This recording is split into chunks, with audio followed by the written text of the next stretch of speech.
இப்போ நம்மக்கிட்ட பார்த்தீங்கன்னா நம்மக்கிட்ட வந்து ஐஃபோன் 16 இருக்குது. ஸோ இந்த 16 வந்து இப்போ என்ன செய்ய போகிறோம், அன்பாக்ஸ் பண்ண போகிறோம்.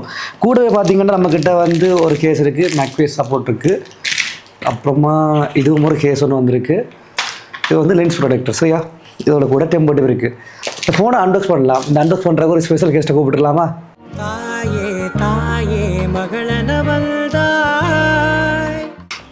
என்ன செய்ய போகிறோம்னா, அம்மா வந்து இந்த ஃபோனை அன்பாக்ஸ் பண்ண போகிறா.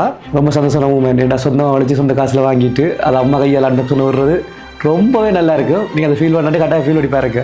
நீங்கள் ஓடி எடுங்க, நீங்கள் எடுங்க. ஸோ அதை அப்படி ஒத்துக்கி எடுத்துக்கிட்டே வரும். நம்மளோட பார்த்தீங்கன்னா கூட ஒரு டைப் சி கேபிள் கொடுத்துருக்காங்க. அப்புறமா சிம் இஜெக்டர் கொடுத்துருக்காங்க. ஃபோனை வந்து அன்பாக்ஸ் பண்ணியாச்சு. ஸோ ஓகே, அதை வந்து அப்படி ஆன் பண்ணிடலாம். ஆப்பிள். நான் இந்த டிசைன் வந்து என்ன செஞ்சுருந்தேன்டா, எடுக்கும்போது ரொம்ப யோசிச்சுட்டு இருந்தேன், பிடிக்குமா பிடிக்காம போயிடுமா எந்த மாதிரி இருக்குன்னு.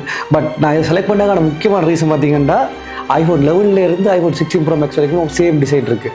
இது மட்டும் தான் கொஞ்சம் வித்தியாசமாக இருக்கும். ஸோ அதுக்காகவே இந்த டிசைன் வந்து செலக்ட் பண்ணியிருக்கேன். ஒரு மிடில் கிளாஸ் குடும்பத்தை இருந்துட்டு இப்படி ஒரு ஐஃபோன் வாங்குறது, சொந்தமாக நம்ம உழைப்பில் வாங்குறது. So feel so lucky.